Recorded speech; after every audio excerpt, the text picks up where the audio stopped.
So we're doing this very socially distanced today here. We have an open event. I don't have to wear my mask right at the very moment because the people are away from me. But I wanted to introduce Paul Pelland. Paul's worked with us many times in the past. I do not know what's in his content for today's program. And it'll be, really great that I get to hear this as well. So I just want to let you know, it's my pleasure to introduce Paul Pelland. He's a former top 10 motorcycle endurance competitor from New Hampshire who now travels the country raising awareness and funding for multiple sclerosis. His goal is to document riding 1 million miles while sharing his inspirational story at MS and motorsport events. You can subscribe to Long Haul Paul, one word, no spaces, on YouTube, Facebook, and Instagram. Despite having multiple sclerosis himself, in 7 years he has ridden greater than 450,000 miles. That's like ridiculous, okay? He set 3 world records and has raised over $220,000 for multiple sclerosis charities. So with not wanting to delay anything further, let's welcome Paul Pelland, a.k.a. Long Haul Paul. Come on down. Well, thank you, Stuart. And first, I would like to thank all of you for taking time out of your busy day to watch this program. And I think one of the best ways that, one of the best lessons that I've learned on how to deal with this disease is by spending time sharing with others at these types of events. MS Views and News is providing a valuable service across the country, especially in the rural and remote areas where it's needed the most. I would like to share a little bit about my motorcycle background, my disease and how it affects me, and finally some basic principles for riding a motorcycle that I think we can all use to help us ride through the challenges of life. This year, I will be celebrating 16 years of living with multiple sclerosis. Yes, I said celebrate, because it's been 16 years with no real signs of disease progression. Because of changes that I've made in my lifestyle, I also feel healthier now than before I was even diagnosed. I am also celebrating because I've decided that multiple sclerosis is not going to control my life or define who I am, ever. In fact, I'm using my MS to return to a forgotten passion while raising awareness and funds for a cure. I'm celebrating having MS as a positive in my life, quite frankly, because it isn't going away, and being okay with it feels a hell of a lot better than the alternative. Now, I'm not saying I don't have those days where I feel sad or angry or fearful, depressed about having MS. I do. Or those days when my symptoms really get the best of me. I'm just choosing to concentrate my thoughts and energy on some of the more positive and some of the good things that having MS has brought me. Like this event here. Stuart took me out and fed me a nice steak dinner. I got to see a couple of old friends. I was promised dessert, and I definitely won't be doing any dishes afterwards. If I didn't have MS, I'd be dragging a half a dead animal out of the freezer right now and stuffing it in the microwave. I'm glad that I'm here and talking to you right now, and it's because I have MS. You see how this works? My course of the disease has been quite manageable. And I know not everybody's MS is the same, but having multiple sclerosis should never be on a list of how we see or describe ourselves. MS is certainly not who I am, and MS should not be who you are. If you look multiple sclerosis up in the dictionary, you'll not see my picture. So make sure your picture never makes it there either. I'm a man, I'm a husband, I'm a father, a grandfather, and I'm an avid motorcyclist. As you know, the disease, symptoms, and its progression is different for every single patient. And in my case, the majority of my MS symptoms have been cognitive. Short-term memory loss, mental fatigue, multitasking, short-term memory loss, impaired planning, decision making, and short-term memory loss. Despite the hours and hours that I spent preparing this presentation, I have no clue what slide comes next. I also have some weakness and loss of dexterity in my hands, some numbness, burning, tingling sensations, as well as some bladder issues. Unlike the other speakers you will hear tonight, I'm not an MS expert, but as an avid motorcyclist who now travels extensively across the country, I found a way to navigate around the potholes in my life, and by pursuing my passion, I was able to discover my life's purpose. Getting diagnosed with relapsing multiple sclerosis certainly made me feel like I was on a dead-end street, but learning to apply some principles for properly riding a motorcycle, I was able to see how MS was just another part of my life's adventure, and I learned how to keep it from blocking my road to happiness. I've been riding motorcycles for 30 years. I ride motorcycles like most people drive cars. I commute, I travel, I go shopping with my bike. I've ridden in all of the lower 48 states, Mexico, and Canada. I've ridden, riding a motorcycle to me is as natural as breathing. I found the therapy of riding long distances a good way to escape from a bad marriage, a boggled divorce, and what became a monstrous 10-year custody ordeal.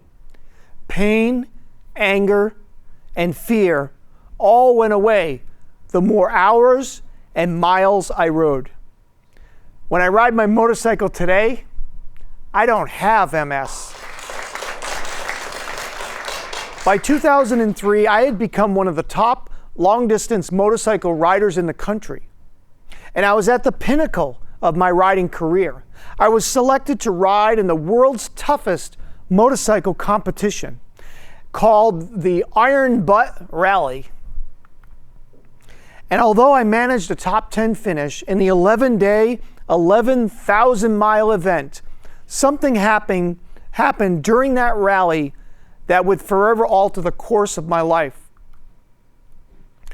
I don't remember arriving at the Midway Checkpoint Hotel, but I must have looked like hell because I was ordered by the rally staff to skip the mandatory riders meeting and go directly to my hotel room. They did manage to tell me, however, that I was currently in first place in the points. I had prearranged to share a room with a fellow New Hampshire rider, but the next morning, something was very wrong with me that sleep didn't fix. I had no strength in my hands. They were tingling and numb, and I could not hold a pen. Was it the heat? Was it fatigue? Whatever the reason, I was also confused and disorientated, and I was unable to plan a good route for the next leg of the event. Later that morning, I came across an accident, and although the motorcycle was partially upside down, I thought I recognized it. I stopped. I went over to the rider who was being helped by EMTs. They asked me if I knew who he was, and I said yes. But suddenly, I had no idea what his name was. I was haunted for years by the fact that I could not remember a friend's name, the rider I shared a room with the night before. After finishing the event, my arm weakness and my cognitive symptoms continued, and I eventually saw a neurologist who did a few office tests and said that he was pretty sure that I just had, and I quote, crap for brains. But, he added, let's run a few more tests to rule out any bad stuff. When he later told me that my MRI scan was remarkable, I thought I was maybe getting a lollipop or a watermelon-scented sticker. Apparently remarkable meant something totally different in med school. they found 5 lesions in my brain. Unfortunately, the jokes were over, and we would not be ruling out the bad stuff. I retired from competing in long-distance motorcycle events. I sold my motorcycles, and I gave up riding motorcycles altogether. I tossed away my dreams, my plans for the future. I sold my business, and I prepared for the absolute worst. Well, the worst that I had imagined, it never showed up. So I stopped waiting for it. I've been happily married for most of the past 14 years. My kids have grown and have moved away. I'm still able to work, and I've not had a major disabling attack for the past 16 years. 7 years ago, I realized although I may never be able to compete in endurance rallies, I could still ride a motorcycle across the country, and that I had actually given up and thrown in the towel way too early on the sport that I really loved. In just a few months, my entire life's road was recalculated, and I'm now living out a great adventure, documenting 1,000,000 miles by motorcycle, raising awareness and funds while trying to encourage others with MS and other challenges to rediscover or find a new path as well. Rediscovering riding and making it a central part of my life has created a wonderful and positive environment for me, opening up doors like writing and speaking, abilities I never knew I had. So I would like to share with you today, the 4 rules for riding a motorcycle that can also be used to navigate life, with or without MS. 4 simple words: learn, look, lean, and live. Before hopping on a new motorcycle, it's extremely important for me to learn about the machine, how it works, and how to take care of it. I need to learn the bike's limits as well as my own. It's equally important to constantly improve my abilities by taking refresher courses and learning from more experienced riders. I think we can learn about MS in the same way, right? What it is, how it affects our own bodies, and what to do about slowing it down. Multiple sclerosis is a puzzle that never gets finished. So it's important to find a great MS specialist who can teach and inform us about our own individual disease and symptoms. I also think it's important to attend informational events like this one. These programs, whether live or over the internet, are a great way to interact with other people that are in the same boat. Collectively, we are a team of experts all traveling down the same MS road. I learn something new every time I meet other people with MS or attend a program. And that's why I love coming to these programs and watching these programs. Look where you want to go is the next rule. When riding a motorcycle, I have to look in the direction I want to go. I look as far down the road as I can, and I look around or beyond the hazards in the road to avoid hitting them. If I look directly at something in the road, my bike will veer right towards it and hit it. It's no secret that living with multiple sclerosis can be an obstacle in life's road, right? Appearing to block the path to happiness that we were traveling down. Sometimes the obstacle is maybe a little dead squirrel, Other days, it's more like a giant gaping pothole. But no matter what is in the way, the solution is the same. Look beyond the MS. Look past those symptoms. Keep moving down that road. And by keeping our eyes and our goals and what makes us happy, we eventually will get to where we want to go. The next rule is lean. A motorcycle can only change direction by leaning. If I want to turn left, I grab the handlebars and I cock the handlebars to the right and I go to the right. This way to go to the left. Life is the same way with MS. When we get hit with tragedy or challenges in life, we need to change direction. We need to grab those handlebars and we need to lean in the direction that we want to go. And we will get there. The last rule to motorcycle success is live. And I don't mean just sucking oxygen. Riding a motorcycle involves risk. It's not a secret that motorcycle riders have a greater risk of injury should they be involved in a collision. But riders accept those higher risks in exchange for rewards of freedom, adventure, and the excitement and pleasure that they experience from riding. I ride a motorcycle not because I have a death wish. I ride a motorcycle because I have a wish to live. The same can be true when living life with a disease that has so many unknowns. It can be risky to start a new activity, start a family, or a new career, plan for vacation or retirement.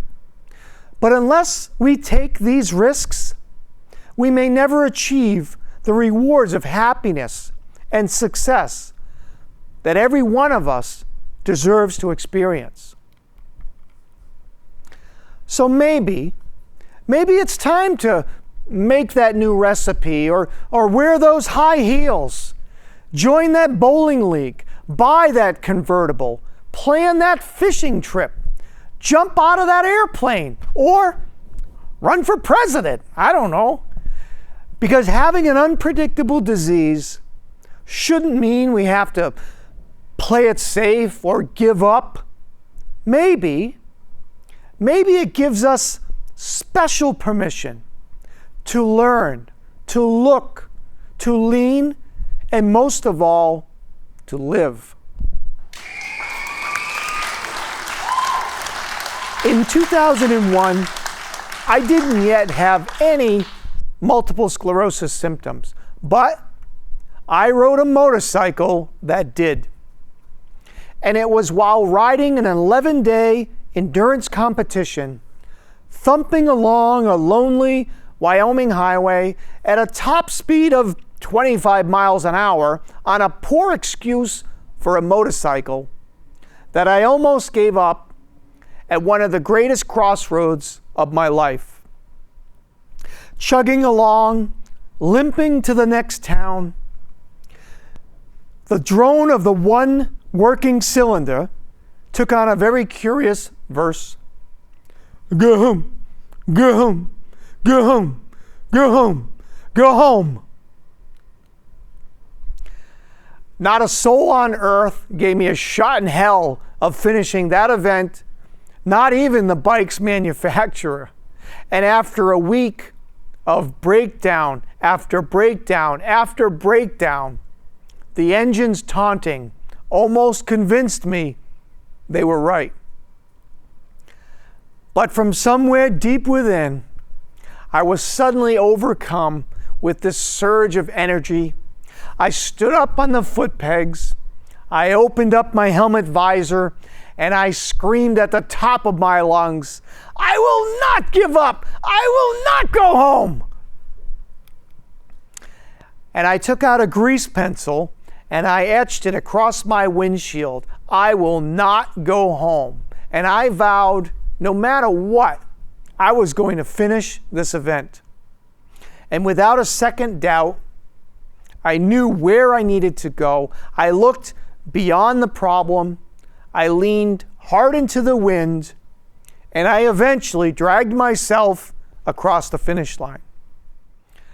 I will forever be grateful for taking the risk, the impossible 1,000,000 to 1 odds of finishing that event on such an unreliable, antiquated motorcycle. That ride, that day, that moment helped shape who I am. And it continues to give me strength to believe in myself at the most difficult and trying times. Inside every one of you is that same power and the ability to overcome our MS obstacles and to continue on a path towards a wonderful and fulfilling life. What I was able to learn from this story, and I hope you can as well, is that no matter how big the hill, there's always a way over or around it. You may just need to use your heart, your mind, and sometimes a grease pencil to get you through it. 7 years ago, I made my MS diagnosis public, and I began a fantastic adventure traveling by motorcycle every day possible while trying to encourage others dealing with challenges in life to recalculate their path as well. My goal is to officially document riding 1 million miles as an advocate, and my mission is fueled by multiple sclerosis. My mission statement, well, it's pretty darn simple. I once was told a cure for multiple sclerosis was 1,000,000 miles away. So I thought I would just go get it and bring it back. Having a brain riddled with holes, having a physical or mental challenge, or riding a piece of crap motorcycle should never confine or define who we are. I know we all have different MS symptoms, and my course of the disease has been quite manageable compared to some.